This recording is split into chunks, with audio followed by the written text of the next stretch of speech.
ولا في ايه؟ ايه الحاجات دي؟ ومين اللي جابني هنا؟ وايه الحاجات الكتيرة اللي معلقة فيا دي؟ ايه ده؟ دي زمارة. ايه ده؟ دي اجراس. ايه الحاجات الكتيرة دي؟ دي كمان بابا نويل. ايه بابا نويل؟ انا بحبك قوي يا بابا نويل. انت مش فاكرني؟ انا السبع نويل. انا عارفك يا بابا نويل. انا عارفه يا بابا نويل انك انت مش بتنسى حد ابدا. الله، النهارده يوم جديد وجميل. ياه، انا لازم اصبح على بابا يسوع واشكره. انا حلمت حلم جميل قوي. بسم الآب والابن والروح القدس إله واحد آمين. بشكرك يا بابا يسوع على اليوم الجميل بتاع النهارده، وانا عارفه انك مش بتنساني ابدا ابدا، ودايما بتفرحني.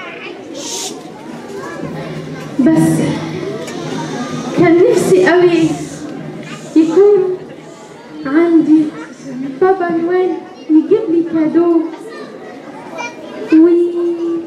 اصل هو بيفرح الفقراء وبيحبهم قوي قوي، وانا فقيره ما عنديش فلوس حتى اجيب سباندا نويل وازينها زي الاولاد التانيين.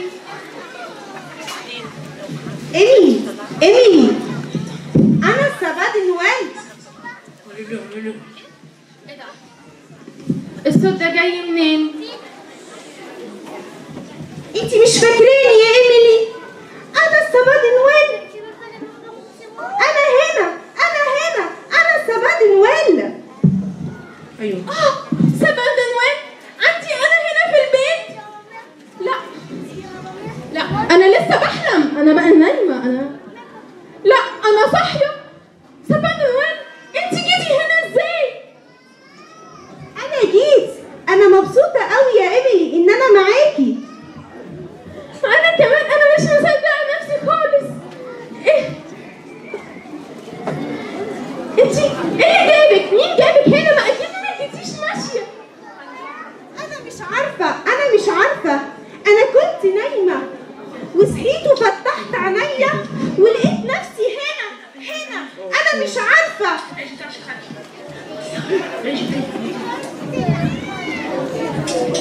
طب هو يعني ايه سباندا نويل؟ السبع نويل شجره الميلاد، ميلاد بابا يسوع. ميلاد بابا يسوع؟ ايوه ميلاد بابا يسوع. علشان كده كل الناس بتحبني. شفتي بقى؟ الله، انا كمان بحب قوي سباندا نويل. بس عايز اعرف انت جيتي هنا ازاي؟ بس انا افتكرت.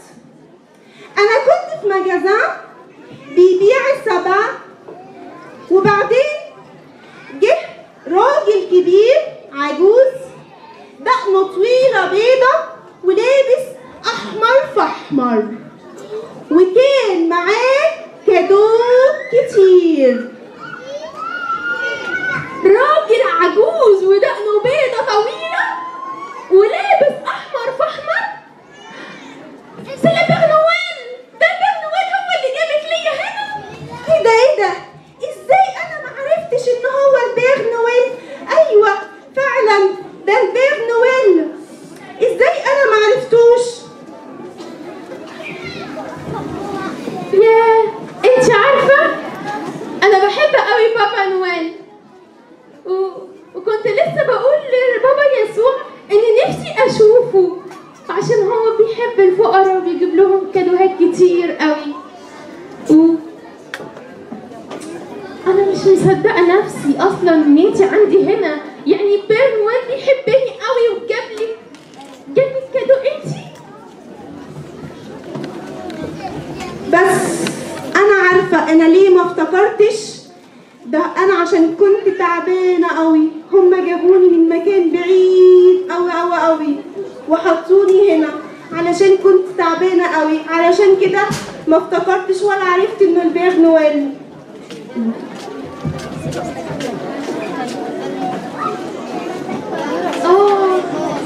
انا نفسي كمان اشوف بير نويل قوي، وهيجي كده ويسلم عليا ويقول لي جوين وين مابيل ايميلي انا بحبك. يا ده يبقى حاجه حلوه قوي.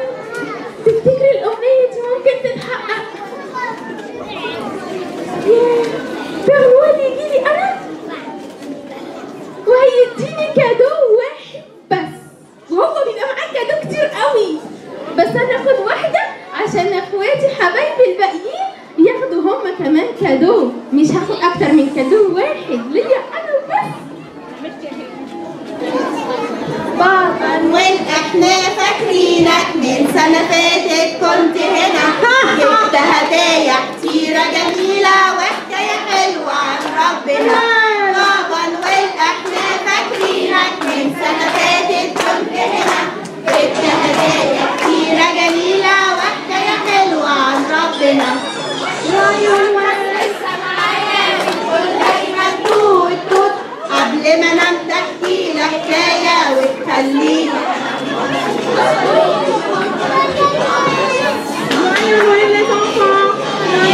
ايه ده؟ انا مش مصدقه نفسي.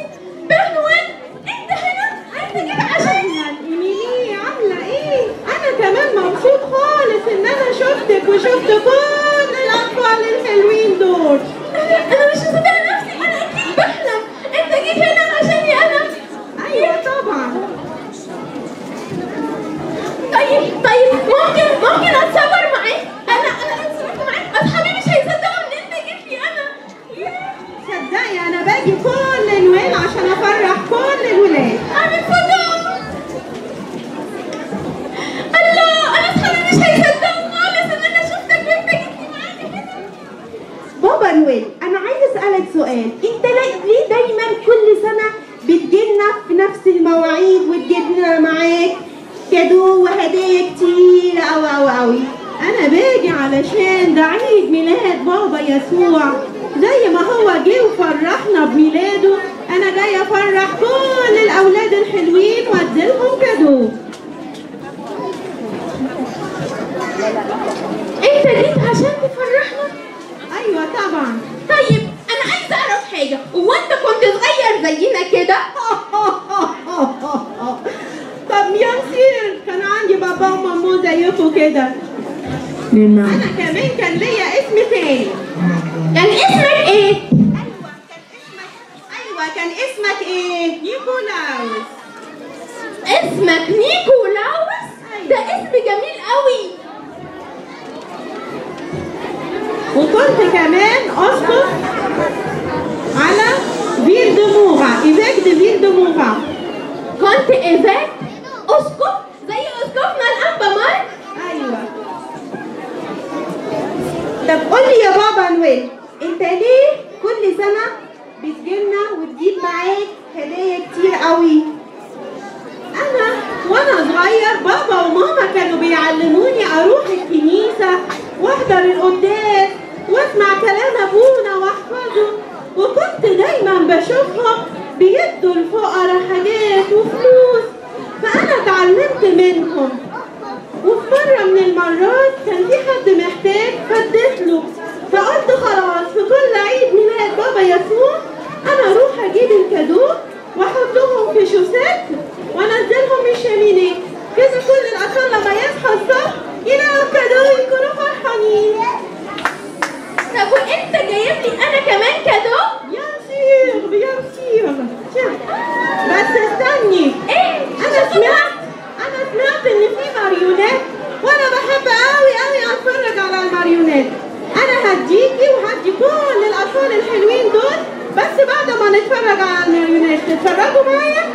نتفرج على الماريونات مع بعض. بس انت كمان كنتي شاطره يا ايميلي وكنتي ساج، والاطفال الحلوين دولت هيكونوا ساج علشان يسمعوا الماريونات. يعني انتوا كمان هتقعدوا ساكتين عشان نسمع الماريونات؟ ميرسي.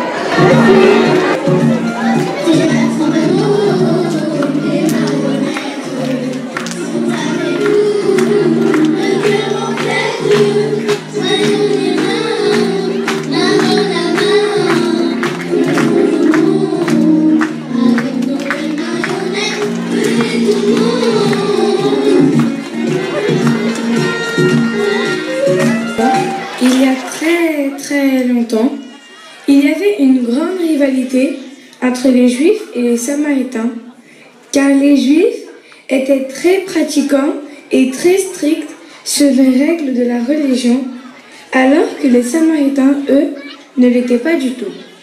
C'est pour cela que les Juifs les considéraient comme inférieurs à eux, et que si un Juif touchait seulement un Samaritain, il était considéré comme mauvais. Et quand Jésus a voulu donner un exemple sur la miséricorde, il nous a raconté l'histoire d'un bon Samaritain et d'un Juif pour que nous puissions comprendre l'amour de l'autre. Bonjour, j'ai besoin de réserver une chambre dans votre hôtel. Non, non, non, ce n'est pas possible. Pourquoi? Vous n'avez plus de chambre disponible? Si, j'en ai, mais c'est parce que tu es un Samaritain et cet hôtel est réservé seulement aux Juifs. Donc, tu n'y entreras pas. Va-t'en d'ici. Bonjour, je veux réserver une chambre dans votre hôtel. Vous avez une chambre de libre? Bien sûr qu'on a une chambre pour vous. Vous êtes Juif. Venez, venez, vous êtes le bienvenu. Merci, merci. Dites-moi, quel est votre nom? Je m'appelle Clé. Clé? Drôle de nom.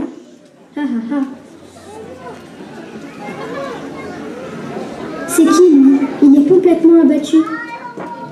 Ne t'inquiète pas, il est juif comme nous. Oh, il a l'air très malade. Qu'est-ce qui lui est arrivé pour qu'il soit dans cet état? Crois-moi, je n'en sais rien. Il y a 2 jours, un homme très gentil me l'a amené jusqu'ici. Et ce n'est pas tout. Il m'a aussi donné beaucoup d'argent pour que je prenne soin de lui jusqu'à qu'il se sente mieux. Bonjour, monsieur Clé.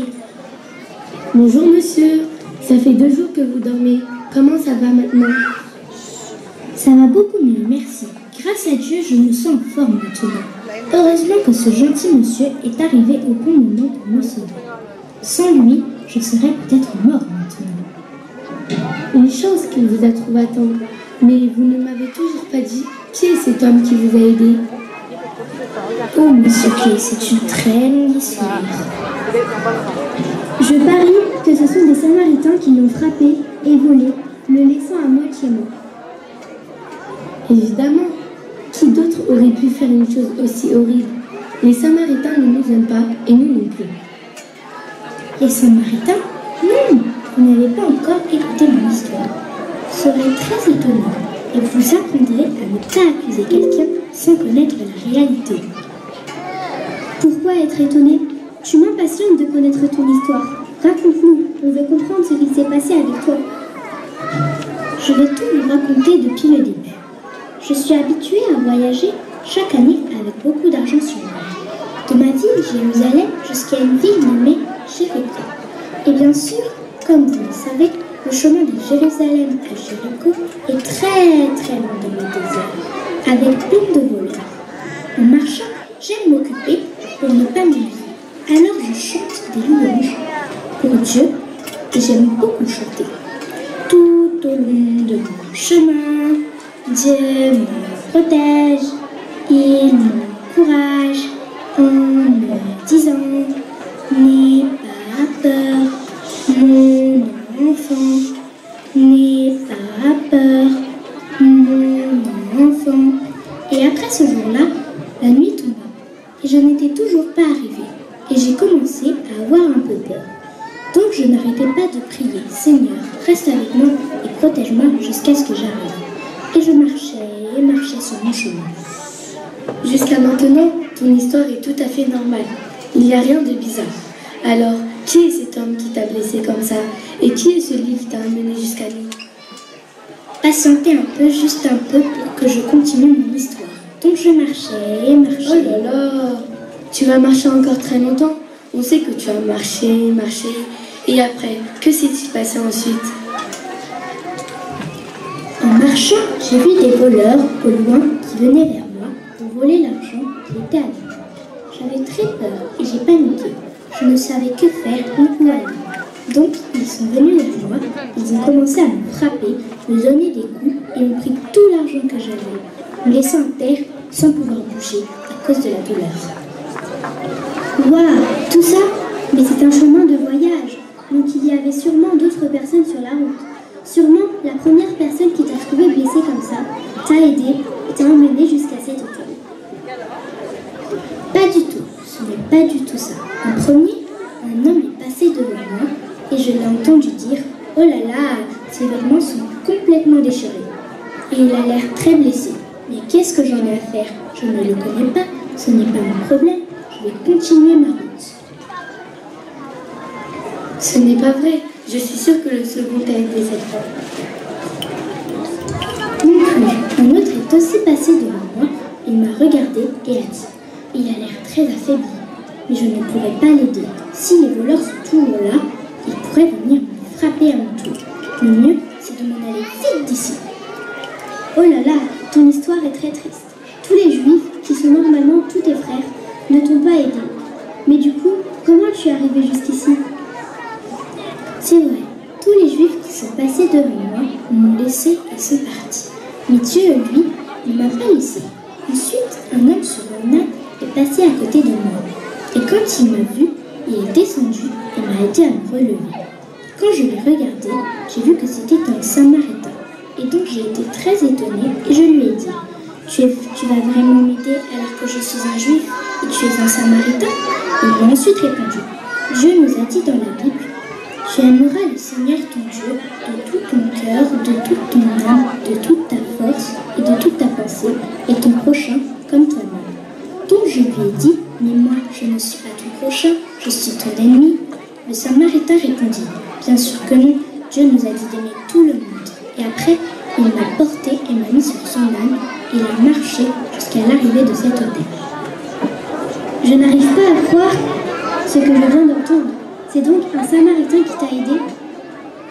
Moi non plus, je n'y crois pas. Mais je l'ai réellement vu quand il t'a amené jusqu'ici et m'a donné de l'argent pour que je puisse te soigner. Il faut que tu y crois, car ce Samaritain avait un grand amour dans son cœur.